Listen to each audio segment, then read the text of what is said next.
Good morning and welcome to the Monday Call brought to you by NZ Funds. I'm Stefan Clark, Chief Client Officer at the firm, and to my left in the studio, I've got James Grigor, Investment Strategist. This morning, we have a very special guest who needs no introduction. Sir Bill English, former Prime Minister of New Zealand, who served 30 years in Parliament, including 8 as Minister of Finance. Today, he advises businesses, governments, and organisations on economic policy, productivity, and governance, and remains one of New Zealand's most respected voices on the economy. Welcome, Bill. It is fantastic to have you here. We've been very excited about today. I thought we could kick off with a little bit about before we launch into your past, which we want to obviously talk about. What you're up to today. I know you're working on Impact Lab, and you've got a bunch of other endeavours. If you wouldn't mind sharing that, and then we'll go from there. Well, good morning. It's great to be here. I spend about half my time on directorships, mainly in Australia. Just one listed company, Wesfarmers in Australia, but then a number of smaller private companies that I really enjoy. It's pretty gritty stuff, sitting around the table with the shareholders. It's their money. And a couple of foundations in Australia. The others in the philanthropy foundations. And then the other half of my time I spend on a little portfolio of family businesses that we started, myself and my wife and our children since I left Parliament. So we've all been learning together, and they're mainly the sort of technology data businesses, some of them in the social and health sector and some in agri. So look, it's all scrappy startup stuff, and I'm very lucky actually to be able to work with a whole group of fantastic young Kiwis who are ambitious and aspirational and competent, and it does give you a positive view of the future. Awesome. How did you find the transition out of politics into business and other things? Because it is, I imagine the dynamics are different and the stakeholders are different, and the public profile is different. Well, yeah, I think I decided to go cold turkey, so did no commentary or political activity. It is a pretty abrupt transition, and it's a feature of our democracy, actually. Like, when you're done, you're done. They pull the plug at midnight, and the next day you're nobody. It did help me understand that in politics you have this big machine called government, just feeding you pre-prepared decisions, analysis. It's a level of intensity that you don't have, certainly not in small businesses, not in the same way, around decision making. But look, I've been very fortunate. I was there till about the day I didn't want to be. So I'd done politics and I wanted to do family business, had some ideas there, and I've been very lucky that to have our adult children and other people who've helped all that happen. Fantastic. And how I guess what have you discovered going into business after politics, and how have you changed, as an operator? That's quite different, right? It is. Well, it's just exactly that. The focus on operation and the focus on making concrete decisions about things that often in politics are specified very vaguely, strategies, high level speeches, layers of people. I've really enjoyed the directness of business and learned a different sort of patience. And by that, I mean, you get into long sales cycles. It takes a while to get the mix of skills right, particularly in a smaller business. So a different mix of patience, but also enjoyed being very focused. Politics, particularly as Prime Minister, you're covering a very broad range. And in business, you can focus on value. I think one of the most important things I've learned is how nuanced the creation of value is. You can look at two businesses that look the same, but one's doing well and one's not. And it could be any number of things, from customer relationships to a bit of luck a few years ago with a customer. And it makes me reflect on my time in politics, where there's a fair bit of very uninformed discussion about what kind of winners to pick, why the private sector doesn't take more risk, etc. If you're operating in government, you really have like no idea about managing risk and creating value. So one of these old time New Zealand favourites, added value. Well, added value is a misleading notion that should be dropped out of the policy lexicon, because there's only value, there's not added value. And added value can be added cost. And sometimes the most valuable things don't look like they've got much value added at all, but there's a whole bundle of other characteristics. A good example, I'm involved with a freshwater salmon company. So we got the only freshwater king salmon in the world, and we sell it at high prices in the US.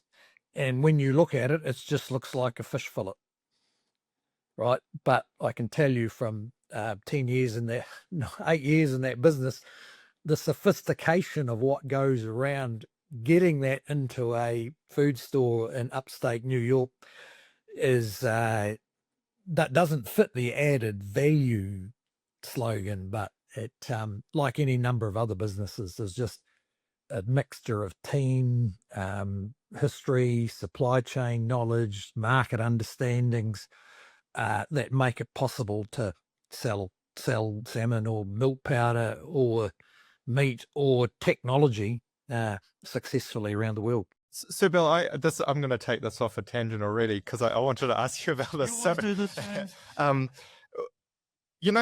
In politics, you know how there's always this argument that they're a career politician, they don't know about the real world, and you're getting that a little bit in the UK at the moment about all these career politicians coming back, because the ones that had life experience, whatever that means, outside politics, and haven't succeeded, like Keir Starmer did other stuff, and now he's anyway. Now that you've done both, perhaps to the other way around, to these commentators thought of the right way to do it.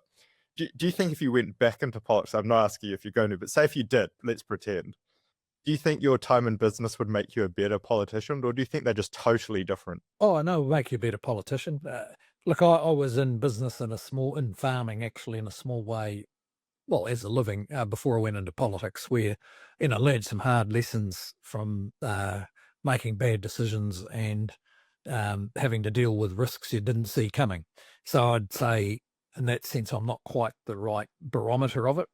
But I think part of the political political disruption that you're seeing, say, in the UK, increasingly in Australia, is public dissatisfaction with it over managerialism, over too much managerialism in politics and the bureaucracy.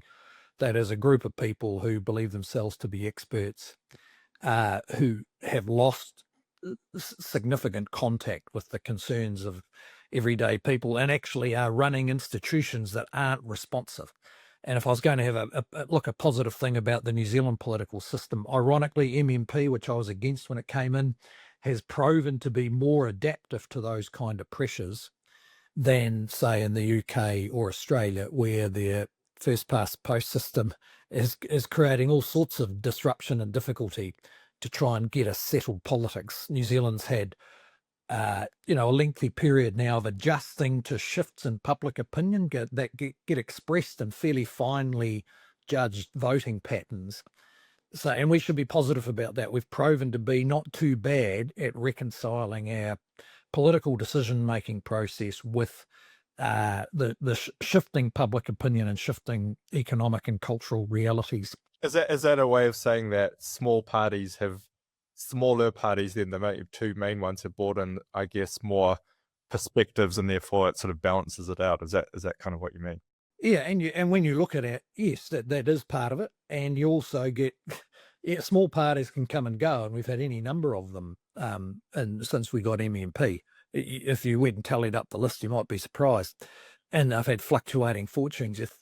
And that's all been adjustments in the process. And I get, in a sense, that's a kind of conservative view of how it should work. Continuous adjustment, a bit like a market, actually, rather than revolution. I mean, if you sit and listen to the chattering classes in Australia or the UK, and now they're worried about revolution. Like they're worried that one nation might actually get to run the place and might smash a few things up. Now, Australia needs a shake-up. It's got complacent.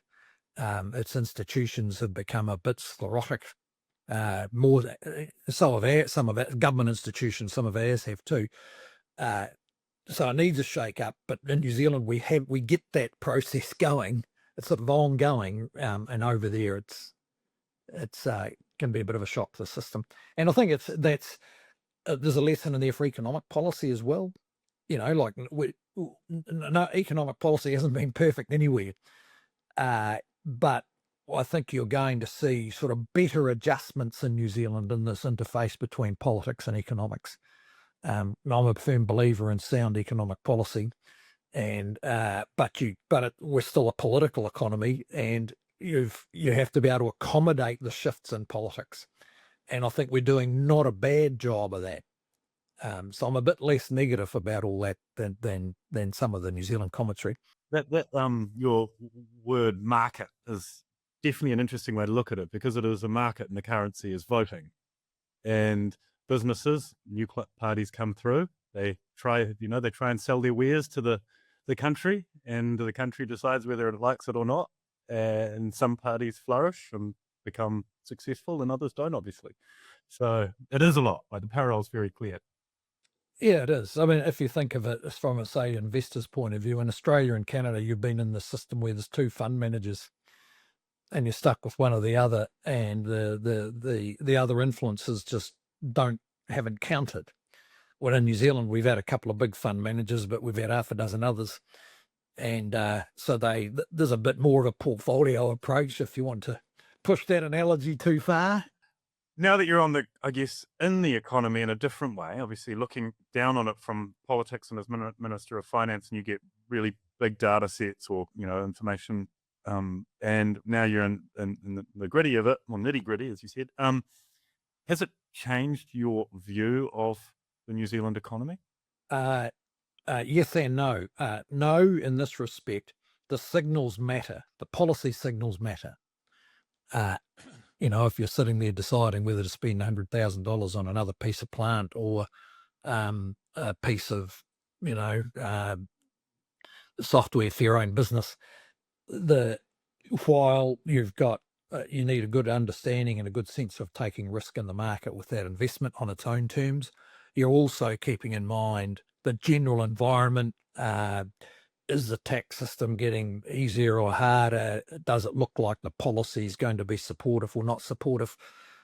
Those things that are a bit more direct probably than I thought, particularly in larger businesses. I've been a bit surprised, I suppose, how much attention they have to pay to what government says or does, or what the minister. Do you think that's warranted? Do you think, because sometimes I think it just is an excuse to not make a decision. I don't know. Yeah. Well, yeah, that sometimes I think it is overdone, because the merits, a good investment proposition is going to stand up regardless of political environment. But then other shifts matter a lot, like, say, the government has, I think, made some real progress on dealing with land supply issues and therefore the housing cycle. And I think that is, if you combine that with the fact that, interest rates, which dropped for the last 38 years, can't keep dropping, right? There's no one-way bet. It's going to shift our investment patterns, and probably for the better, right? And we should be happy that adjustment, which people have talked about for 30 years, is actually now underway. And it's not particularly pleasant. It's not making the short-term outlook for the short-term outlook for the economy is improving, but it's been a bit flat. So those are good things. What I think is, when you said, is my thinking about it different? So yeah, the signals matter. I always thought that, it still does.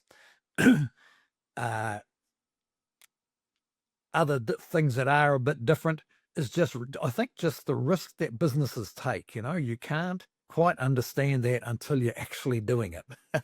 And it's made me more skeptical about government's ability to manage its own business. Like, they do a lot of it badly, particularly the management of assets. And I've now got a stronger view that government should figure out the bits that it has to do and get good at it. And essentially, if you want the simplest explanation of what it has to do, it's an insurance business. It's providing insurance for people's income support, for their health. And so it needs to think like a funder. It's no good at delivery, and it's no good at managing the capital, land, and people that do deliver. When I say no good, a lot of it sort of works, but a bit mediocre. And then parts of it, which we work in, where government, about half of all public spending is incurred by the bottom 15% of the population, the most complex 15%, often the lowest incomes. And government does a very bad job there. And that's half of your tax-paid money. The 85% that you generally see, that runs reasonably well, except that they do a very poor job of managing the capital assets, which and are the biggest businesses in the country, right? Health and social housing are the two biggest businesses in the country. Does that go to the work that you did while you were, I think it was when you were Minister of Finance, but also Prime Minister, around social investment and that targeted approach? Is that what that was trying to, I guess, solve for, wasn't it? Is let's use actual real-time data to find where the problem is and put government resources in that, and the other stuff where there isn't perhaps a problem, the government doesn't have to be doing that. Yeah, and yes, because you need to create proxies for forces that you're used to. You're used to learning loops, righto, particularly in the financial sector. It's quite rapid learning loops. That is, whatever decision you made, you've got to keep an eye on it. Are you going to sit out the cycle, or you're going to sell high and buy low, or the other way around? Happens half the time, 49% of the time. Yeah. So you have to try and create proxies for that, because government is, in the end, it's monopoly. You can't, but bits of it are natural monopolies, bits of it aren't. The service delivery is not a monopoly. So yeah, that kind of investment framework is very powerful thinking in government, because it creates a framework for a longer term point of view, which, corrections, social welfare, these are long-term businesses. They know what's going to happen for the next 20 years, basically. And also creates what is, I think, got worse in government, the data creates feedback loops that change your behavior. If I was going to make a distinction between the public and the private world, in the private world, half the time you're doing things you don't want to be doing because your competitor is moving faster, because your product becoming obsolete, because who knows, they closed up the strait in Hormuz, and the price, those transport premiums have been coming through, and you've got to pay them against the tender with a fixed price. Like, you're doing stuff you don't want to do. In the public sector, they do what they want. There's almost nothing they have to do except get pushed around by a few journalists occasionally, and sometimes the minister. So you need to create feedback loops, because otherwise they've got no way of knowing. And these institutions have got a bit complacent and sclerotic, and it's got worse in recent years, I think, starting to improve again under pressure from the current government. But they need more curiosity about whether the thing they're doing works. Is it making a difference? And too often they're not that curious about it. On national radio this morning, this is just total coincidental. They had someone talking about from the management of the hospitals around the ER and what's going on in the emergency department and things like that. Then they had a emergency department doctor in Palmerston North, and wow, you got actual feedback on what is actually going on. It's the first time you hear all this waiting lists and waiting times in the emergency department and all this, and you think this is bad, but what does it mean? And John Campbell, to his credit, just let him talk for like 6 minutes. At the end, everybody just went, whoa. Like, I could hear a collective wow of everybody listening going, now I kind of understand how it's going so badly.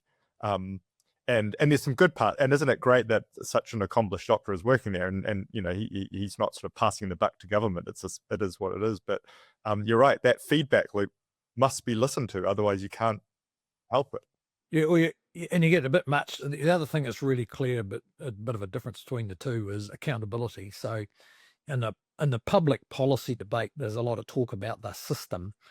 And I mean, some of our business is on the edge of this system.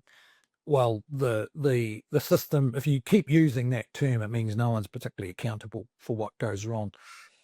Whereas in the business world, the accountabilities are generally pretty clear, and actually things work better when those accountabilities operate. You really, you get results.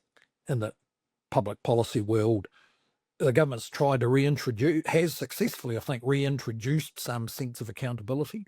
That it's more about what you do, not about what you say. You know, in your role in the financial services world, there's a lot of great stories, fantastic stories about what people might do or could do, and occasionally they pull off something like what they said. You know, Elon Musk and his space stuff. But in the end, it's, did you actually do it, and could we see that you did it, and what does that mean for the next steps and the future value that we've invested in? Well, those questions just don't get asked. In fact, there's another contrast. The activities of Wesfarmers as a listed company are way more transparent than any public agency. You know, they've got a bunch of analysts out there that you listen to, right, as investors, and the company listens to. Some 28-year-old's got a spreadsheet that models the, Bunnings and Kmart and Covalent, the lithium miner, and the health business, and says, "I know that's a bad decision. It's not earnings accretive. Why did they do that?" And that all happens in a relatively short cycle, and you're getting questioned all the time. Whereas in the public sector, that just doesn't happen. It's the sort of an accountability system there. It's compliance driven, but it's not driven on. It's not certainly not driven by operational success. You see it in share price, right? If Wesfarmers doesn't, deliver in a short period, the market punishes it. That's right. Yeah. So one of the businesses we run, Impact Lab, was set up to try and create a signal of value in the social and health sector where there isn't one, or aren't signals of value. And we can do a little bit. It would certainly help if government paid a bit more attention to signals of value that were related to the customer, what the customer gets at the ED, or what they get when they're on, leaving prison, or what they get if they can't read and write and they're stuck in a school where they're not getting taught much. At the start of the current government's term, there was a lot of talk about what we measure what matters, and I think the public service didn't seem to like that so much, and the public, I can speculate whether the public liked it or not, but we don't seem to hear that in in the political lexicon as your terms as much anymore. It was a 2-year ago thing. Well, I think you might not hear about it, but there's more of it's happening. ED waiting times are actually dropping. Look, there's always an argument over what you can measure. Ideally, you have something that's a bit like the financial services sector, where there's lots of different measures. I mean, how many ways do you value a company? How many ways do you measure profit? How many ways can you speculate about the significance of this decision for future investment returns? Well, there's lots of different ways. And actually, that's the ideal, is contestable views about what matters, contestable views about the mix of, public purpose and sheer operational efficiency. Because the hospital, the ED you talked about, they've got a generalised public purpose, but that shouldn't be cover for being poorly managed, if that's the case. Okay, let's talk about the economy. And how do you think New Zealand's doing outside of the public service? I think we're doing not too badly. I think last year, I remember saying in some interview, the New Zealand economy in 12 months' time will be growing faster than Australia, and I did get some questioning, if not slightly abusive, feedback from some mates about that, but it's turning out to be the case. I mean, the question is never quite just where are you today. That's of course of interest, and practical interest to households.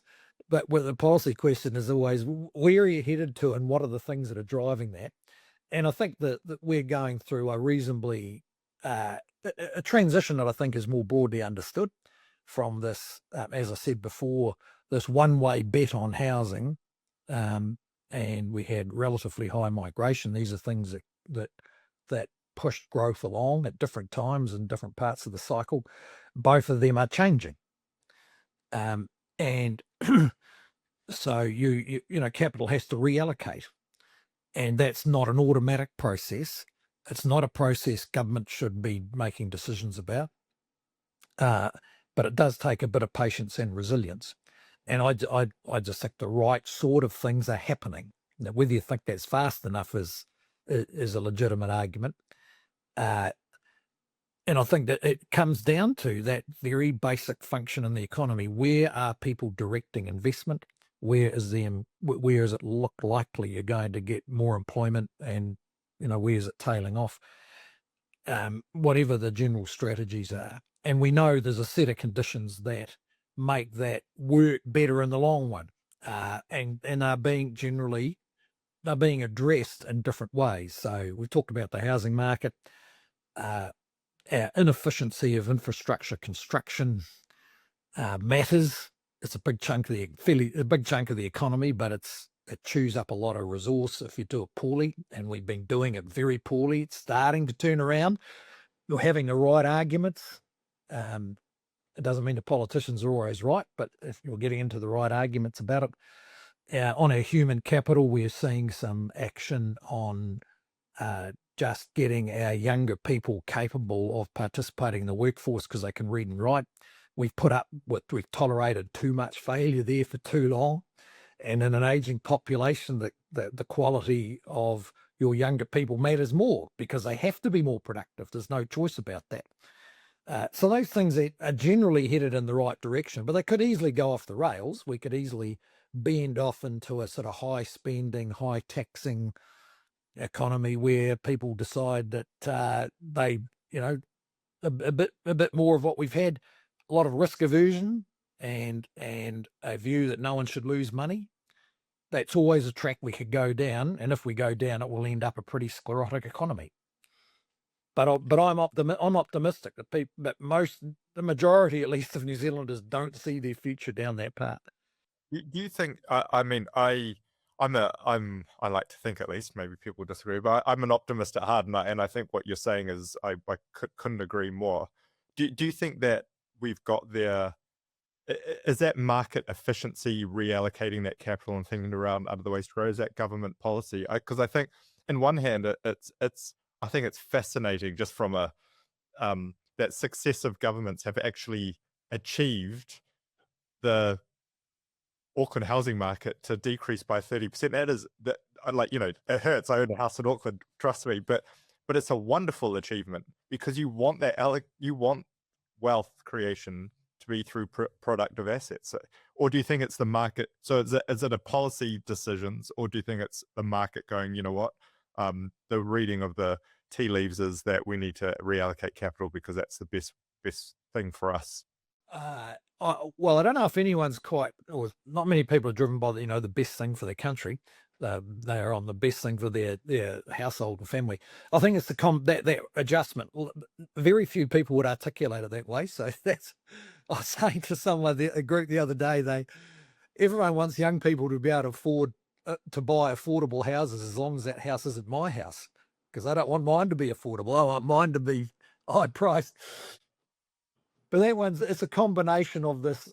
I think the growing realization it's not a one-way bet. And the single biggest shift there is just you're not in a world, as I have been my whole adult life, where interest rates were falling and all you had to do was hold the asset.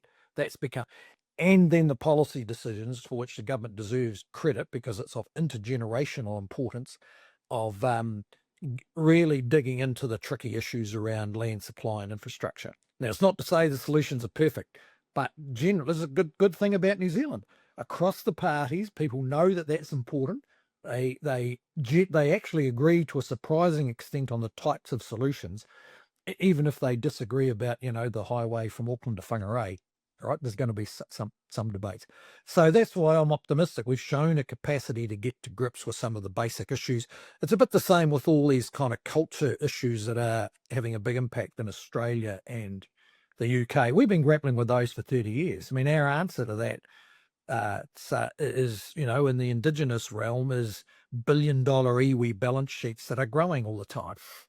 And they've proven to be pretty competent long-term investors, almost regardless of the cycle. Well, that's a much better answer than you'll hear to kind of cultural difference problems in the UK and Australia. That they are hard to resolve. We've spent 30 years getting there. And that's based around the business principles that you're very familiar with. I remember as a finance minister, the sort of total amount allocated to treaty settlements, for instance, was less than a couple of billion. And there was, moral and justice reasons for going through that process. But it's turned out that New Zealanders benefited from the leverage that's been generated from people getting a lump of capital. Right now, it happened to be handed over in that treaty process. In fact, yesterday I was out with a Pacifica group that I'd worked with who are doing housing. And they got a lump of COVID money, basically. And they're building houses in Porirua East in the state housing area, just doing a fantastic job. And you think, okay, that sort of endowment sense of an endowment of asset capacity just makes such a difference to the whole outlook. And they say themselves, instead of waiting around for the next grant to come from the government, we've got 20 families in here who could otherwise not afford houses. They're on equity sharing. They're motivated. They're working as a community. They're moving ahead. This is, if we keep applying that kind of sensible investment type long-term thinking that you're familiar with, then you're going to see the capital reallocation process work pretty well. Fund managers have got a bit of a role. So I'm a bit concerned about compulsory KiwiSaver. Well, you got to be careful you don't bureaucratize the allocation of capital too much, right? And also, the fact is, entities like the super fund and the KiwiSaver have to export capital to achieve the risk, proper sensible risk management. The households and businesses who are providing that capital probably wouldn't do that. So I think the funds management industry needs to pay attention to, without political interference, that if it wants the credibility of that whole process to be maintained, to make sure that they aren't just mechanical and bureaucratic about managing risk. Yeah, I think that there's a lot of fund managers talking their book around compulsion, but any compulsion of anything has unintended consequences in the allocation of capital, and we're all about liquidity, and then liquidity is important on one hand, because you can swap your KiwiSaver every 7 days if you wanted to. At the other end, the New Zealand economy needs long-term investment into infrastructure projects that are illiquid, and so how do you balance those two and the unintended consequences around it? Well, I think the process we're in now heads towards taking more risk.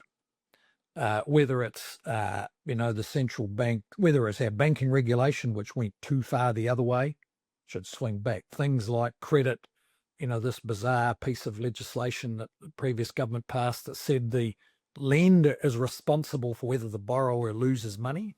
Triple CFA. The triple CFA, that was like the peak stupidity if you're in a small open economy that wants to thrive.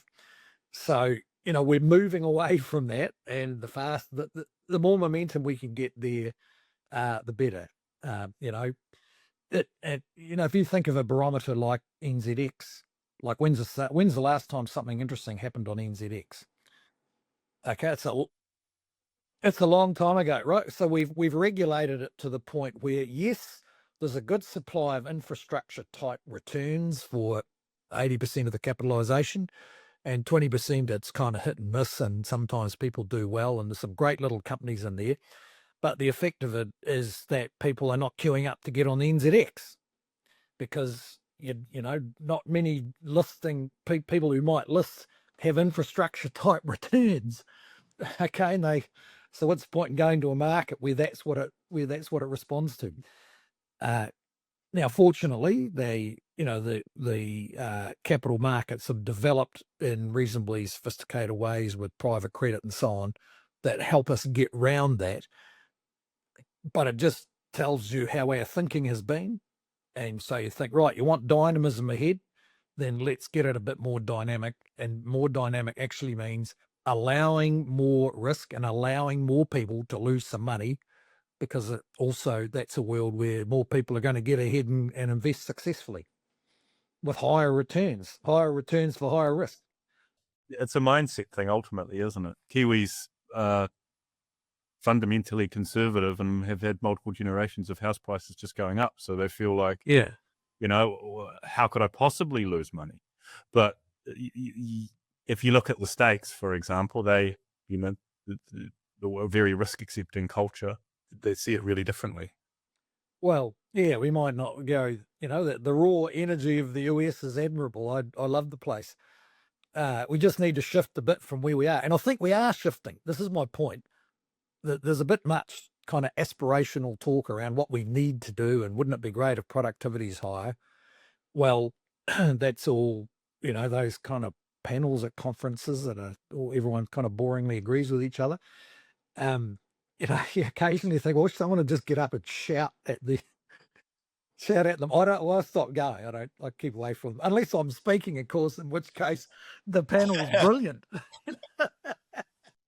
What were you going to say? You're going to say they're shouting. You're going to say shout. I wish someone would shout. What should they shout?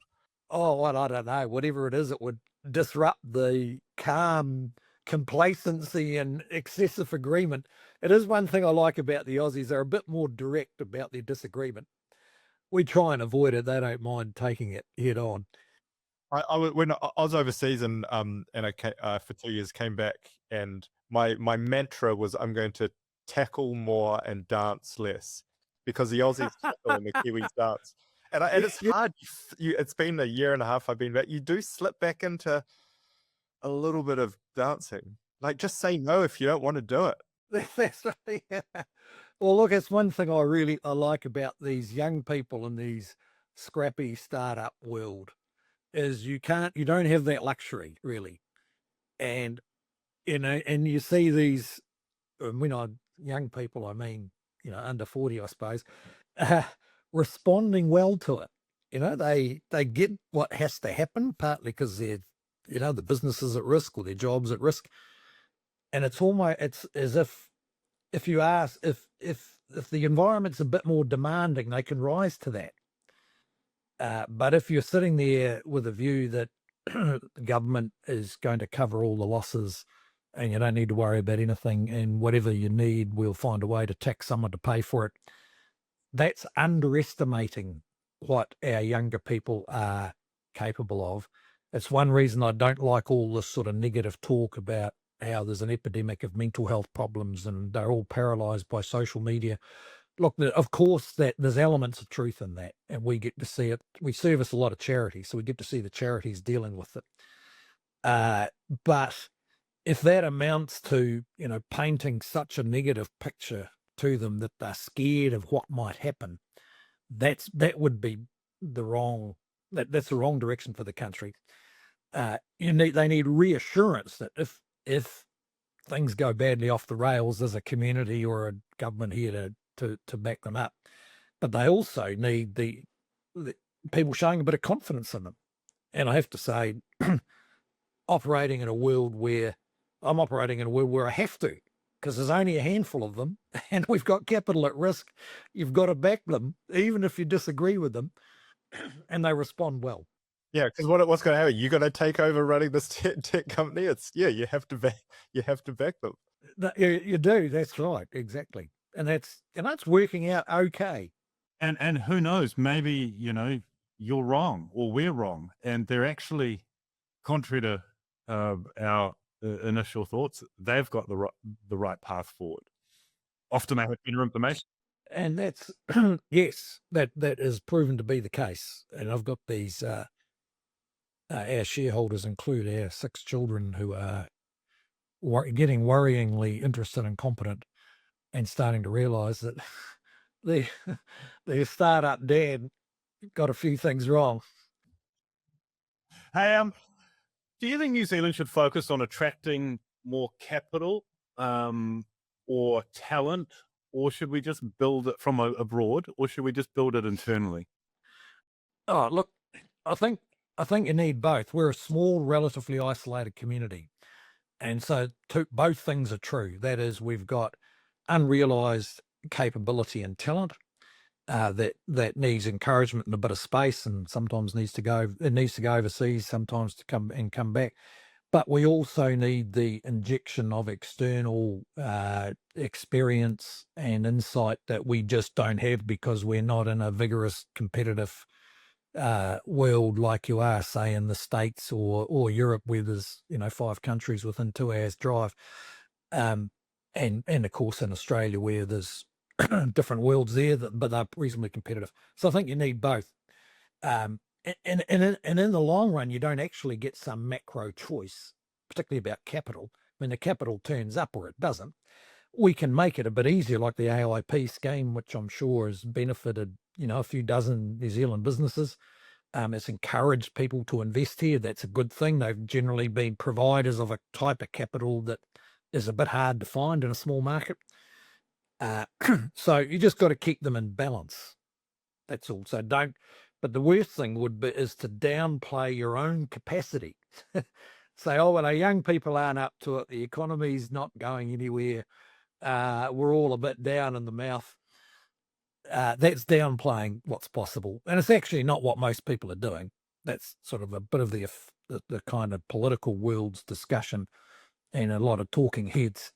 But day to day, I see people really reaching with their capacity and taking risk. And that's why I'm optimistic about where the economy will get to. And if we can get a bit more outside talent and capital that thinks it's enough happening, they want to come here. I mean, that's the measure. If we're doing a good job, they'll turn up. Yeah, we have 5 interns at the moment. They're all on university break. They're all in their very early 20s. They are incredible. I just, this discussion around young people and their motivations and all that, I just totally dismiss it. I mean, Okay. if I had Sample size 5. sample size 5, and maybe but it's if I had half the work ethic that they do, and the motivation to want to do well, and it's not about, for them, it's not even about earnings. For them, it's just about wanting to do a really good job and be productive and helpful, and yeah, it's just I've that sort of just easy to blame the younger generation don't want it as bad is just so false. Yeah. Well, look, there's a few, but I don't think I think they're smarter and better balanced than we were in our early 20s. Yeah. And it's also on us, as I'm not parents of 20-year-olds, but it's on us as a community, or whether we're building the next generation up to be able to step into it. Yeah, they need to they need to see us showing a bit of confidence in our own will, and that the people who created the environment they're moving into believe it's a positive environment with some real possibility in it. And in recent years, they haven't heard enough of that, and they need to. There's also, of course, that we're in financial services. We're getting a certain selection of young people, and there's a sort of disparity. That's sort of the K economy. There's one part of the economy that's doing well and well educated and things. There's another part of the economy that's not, and I think that's where I get nervous. But that's a whole new discussion, isn't it? Yeah, and that's the bit that we talked about earlier. But that's not doing. Just bear in mind that the generalisation that inequality is getting worse is wrong. It's not. It's been pretty much the same in New Zealand for about 30 years. But in the part of the community that's not doing so well, we spend billions in there, and we've tolerated failure on the institutional failure in there. Sometimes the people fail, but as often as not, it's the support we think we're giving them is not working, and we're not doing anything about that. We just keep drifting along. Interesting. Yeah. When you talk about building confidence, one of the things I'd love to get your thoughts on is how do you think the role of the media fits with that? Because we as humans are so orientated toward clicking on negative things. And there's that feedback loop you were talking about earlier. They keep getting more clicks every time they say something really negative. And so they want to put lots of negative things up and stuff or whatever it is.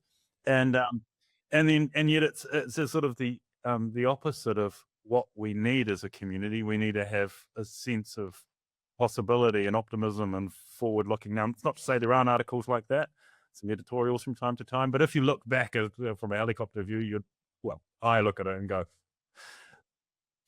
I don't know, 8 out of 10 articles leave me feeling worse. Yeah. Yeah. I wish they picked one of those happy AIs instead of. That's right. Well, because apparently a lot of the clickbait's now AI generated, and I can see why you'd do that if you're running that business.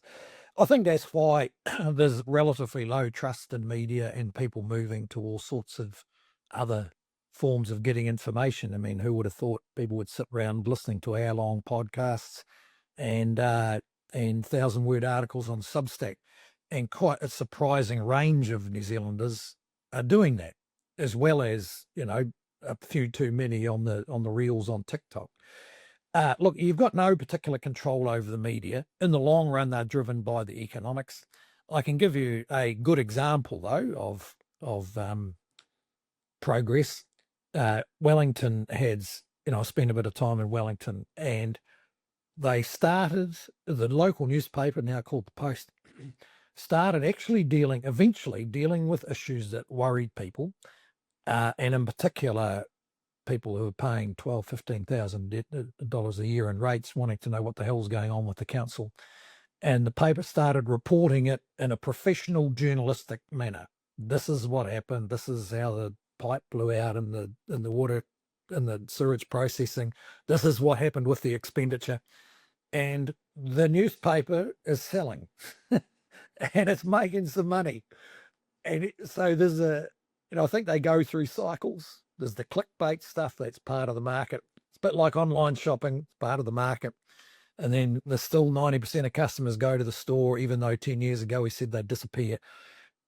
There's a market for useful information that helps people understand the way the world works. And I think that you just have to rely on the common sense of the mob to discriminate between clickbait. I mean, the best thing you can do is stop clicking on the clickbait. Oh, but it's so interesting. Well, did you really want to learn about Taylor Swift's wedding in Madison Square Gardens? Yeah, what was Adam Sandler wearing? Yeah. Yeah, did he wear? Doesn't he often wears his dress in his comedies, doesn't he? Okay, hey, we digress. Do you think the government should do more to promote the private sector, or should do less? No, they should get out of the way.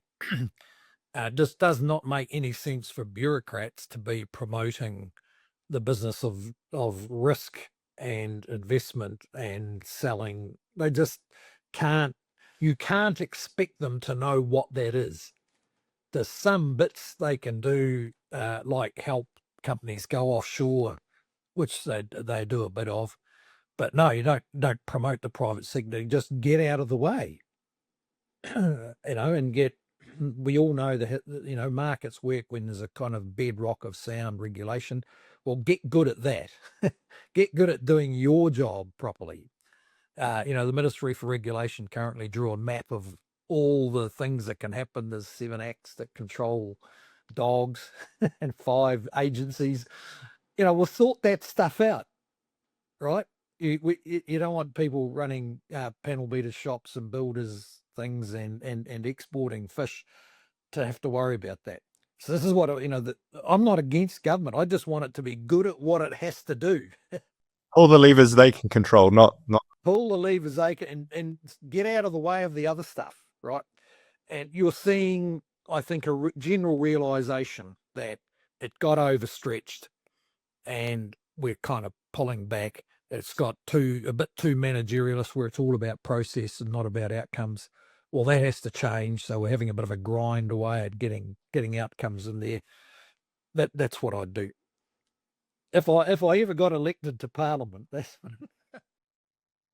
I was gonna say exactly that. I hate to say this because it sounds like I'm just talking like because you're here, but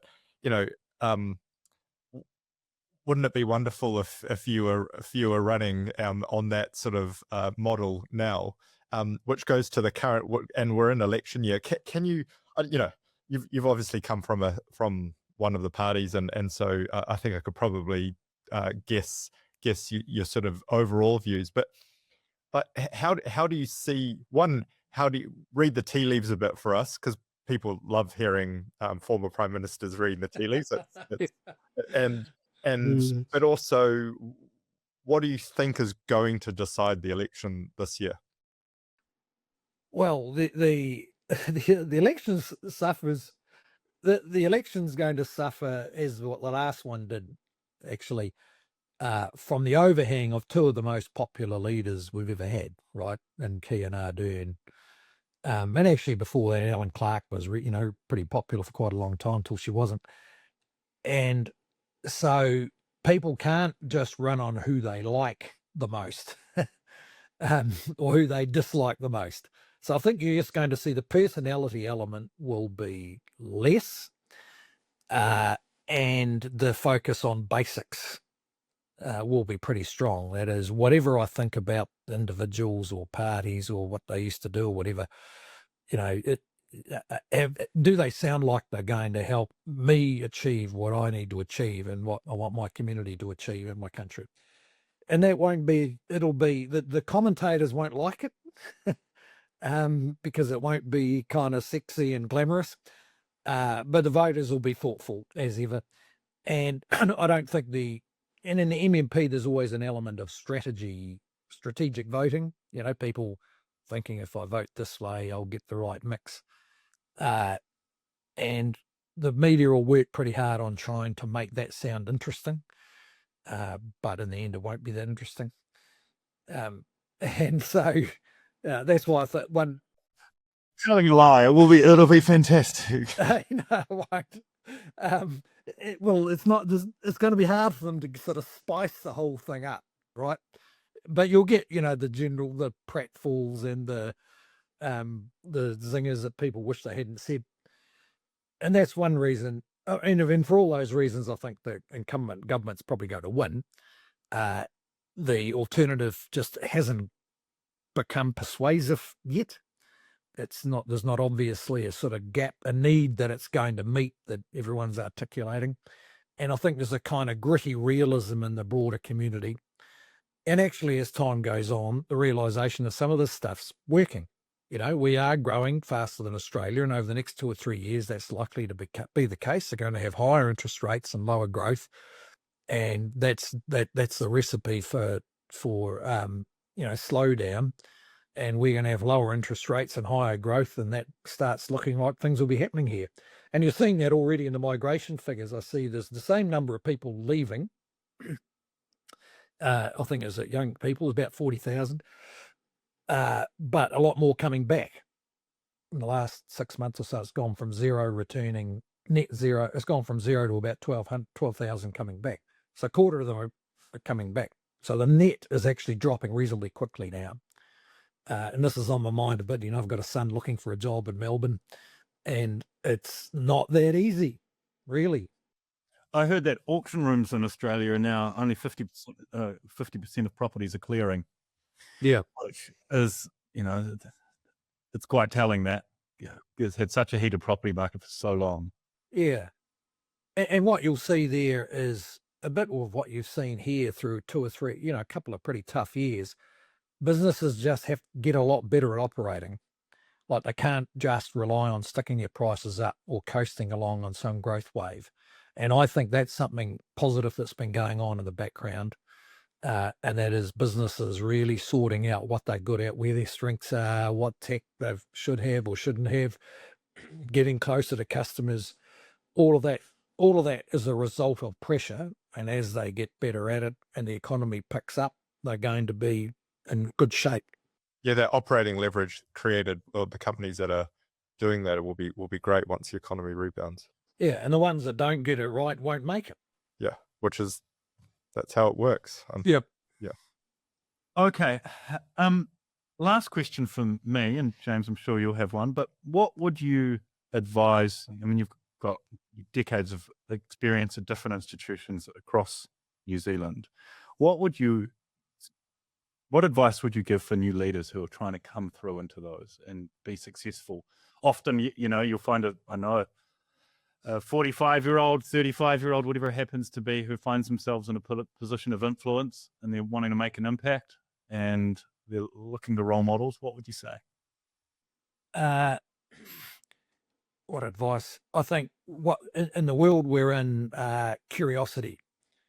Like if you're the leader, whether it's a pod in the call center or running 1,000 staff, you've got to be curious about how the world's working, because if you shut yourself off from it, you're just going to be missing not opportunities as well as some big potholes. And we're in a world where you don't quite know where those potholes are going. Well, the potholes are less predictable. The Iranian war, AI's turning up. Whatever the Chinese are going to do about chips and AI. Keep that. I think that's pretty important. Keep an eye on the general environment. And the second thing is that whatever talk about a change there is, focusing on the capability of your people is still going to be the most consistent predictor and actuality of success. You can listen to the consultants or commentators or whatever. In a sense, AI is driving down the cost of tech data analytics and driving up the relevance of human skills. I don't think they're getting rid of them. I think they're making it more important that people are any level of an organization can exercise some judgment, can take some initiative, can negotiate a bit of ambiguity. So focusing on the ability of an organization to be be resilient and its people to understand they've got capacities which can grow, and some of these things are tools that are going to help them grow. That seemed to me to be the two things to focus on. All right. If you have anything, James? I've got so much to talk to you. Looking at, we're on the hour. I think that leads into a whole discussion around how does government support and encourage, but also protect, if they need to, I'm not sure, the economy around AI. And it makes me nervous that there's a should we embrace it or not? Well, none of us have a choice. We will be embracing it. So you have to be curious about it. And therefore we need to sort of lean into it and how do governments do that? But I'd love to get your thoughts, but we could be here for another hour. But do you have any sort of high level views around what government should be doing around AI to sort of help us sort of navigate it? I think just two things. One is really dig into what is the regulatory role, because there's all the same sort of it magnifies the existing focus on cybersecurity, bad actors, which government has, 15 years ago, they were putting all that in place around cybersecurity. So work out exactly just where they have to do it because no one else can do it. And then the other is just the use. Governments, like any organisation, has got to work out a sensible way of regulating use. Fortunately, I think those tools are coming to make it, we're in a bit of a sort of wild west embryonic stage, and we're going to move into a management stage. The agent that manages the agents and the governance that sits over the agent manager, those paradigms are going to develop fairly quickly, and government should just get into that. So at least it knows what everyone's experience is of it, and that'll help with this regulatory job, as well as provide better services. Absolutely. Thank you very much for joining us, Bill. It was an excellent conversation, lots of great insights, and Thank you. hope to have you back on the call in a few years' time, perhaps. Okay. Thank you. Bye.